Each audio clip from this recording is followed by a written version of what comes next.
Olá, bem-vindos ao programa Argumento. Você é nosso convidado para acompanhar a partir de agora uma conversa com o senador Pedro Taques. O nosso assunto é justamente o processo de cassação que o Senado Federal deve avaliar no dia 11 de julho no plenário. E também sobre a CPI do Cachoeira, que está em pleno andamento, e o senador Pedro Taques é membro dessa comissão. Senador, muito obrigada pela sua presença aqui no nosso programa. Estou à sua disposição. Foi uma semana árdua. O senhor relatou na Comissão de Constituição e Justiça o parecer do Conselho de Ética, julgando a admissibilidade, se ele foi pertinente, bem feito ou não é isso? Exato. Um processo de cassação, ele envolve 3 fases bem definidas no regimento interno do Senado e na resolução a número 20 de 93 e na resolução número 25 de 2008. Quais são essas fases? Uma primeira fase, ela ocorre no Conselho de Ética e Decoro Parlamentar. Ali foi elaborado um relatório pelo senador Humberto Costa, e esse relatório analisou fatos para saber se a denúncia do PSOL, se a representação do PSOL era ou não adequada ao que está escrito na Constituição e no regimento interno. Esta é a primeira fase que já foi superada, onde o Conselho de Ética e Decoro Parlamentar, por 15 votos a 0, entendeu que, de forma unânime, houve esta adequação. Uma segunda fase opera-se na Comissão de Constituição, Justiça e Cidadania, onde eu fui o relator. Ali, nós analisamos alguns aspectos da constitucionalidade, da legalidade, regimentalidade, juridicidade do que foi feito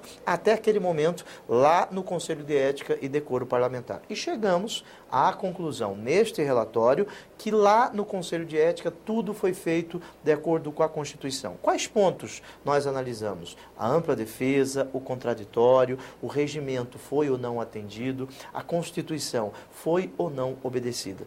E neste relatório chegamos à conclusão que sim, ali o senador Humberto Costa e o senador Valadares, que preside o Conselho de Ética, atuaram de acordo com as normas legais. Por isso, ofertei um parecer pela constitucionalidade. Este parecer da Comissão de Constituição e Justiça, ele foi aprovado de forma unânime por 22 senadores. Inclusive, o advogado do senador Demóstenes teve a possibilidade de ofertar a sua defesa ali na Comissão de Constituição e Justiça. Ele, infelizmente, não entrou na constitucionalidade, nem na regimentalidade. Ele quis rebater os fatos que já haviam sido debatidos lá no Conselho de Ética. Primeira fase, Conselho de Ética. Segunda fase, Comissão de Constituição e Justiça. Já superamos estas fases. Agora, estamos indo e caminhando para a terceira fase. Qual é esta terceira fase? No plenário do Senado, onde os 81 senadores, fazendo uma análise política, porque ofensa ao decoro parlamentar é um juízo político, um juízo de oportunidade e conveniência política, na quarta-feira, dia 11, segundo a presidência desta casa. E aí nós vamos, então, como o senhor disse, passar dessa avaliação técnica que foi feita na CCJ para a avaliação do mérito. E indo esse processo para o plenário, reacende uma discussão sobre a questão do voto aberto. Acabamos tendo uma votação da proposta de emenda à Constituição, que o Senado agora julga que em processo de cassação o voto no plenário deve ser aberto, o que não deve acontecer nesse processo atual em andamento.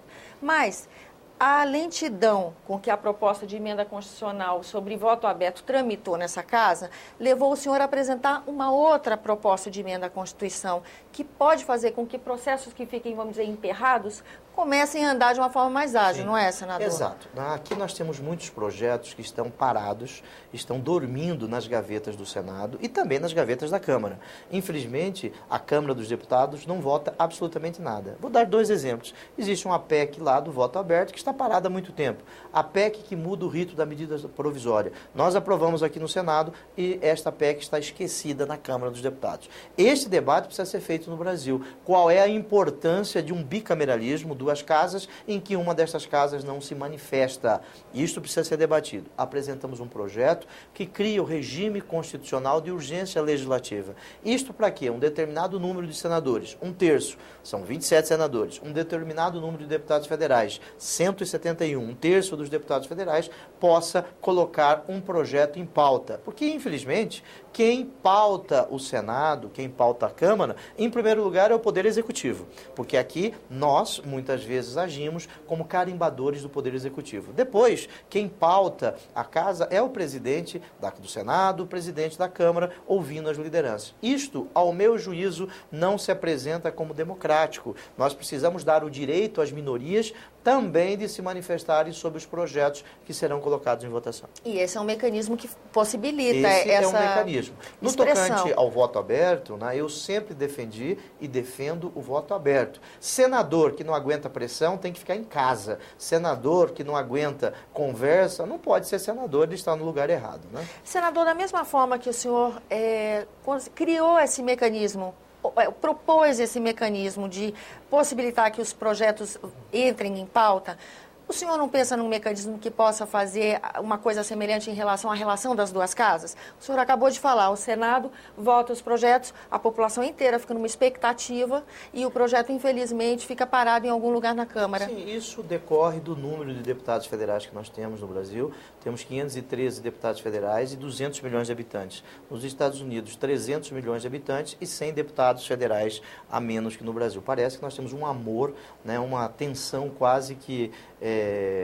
uma tensão muito forte para termos deputados federais. Eu defendo que o número de deputados no Brasil ele esteja acima da razoabilidade. E ali, infelizmente, não se discute, não se debate e não se decide com o tempo razoável que a sociedade brasileira exige. E não seria viável um instrumento que falasse qualquer coisa assim, olha, foi enviado de uma casa para outra. Se a casa não se manifesta em X dias, obrigatoriamente... Isso seria inconstitucional em razão do bicameralismo que nós temos no Brasil. Nós temos um chamado bicameralismo de equilíbrio, né, em que as duas casas têm a mesma importância no cenário nacional, diverso do bicameralismo que existe, por exemplo, na Inglaterra, em que lá a Casa dos Lordes ou a Casa dos Nobres, ela tem uma ascendência sobre a Casa dos Comuns. Senador, vamos aproveitar essa segunda parte da entrevista para falar da CPI do Cachoeira.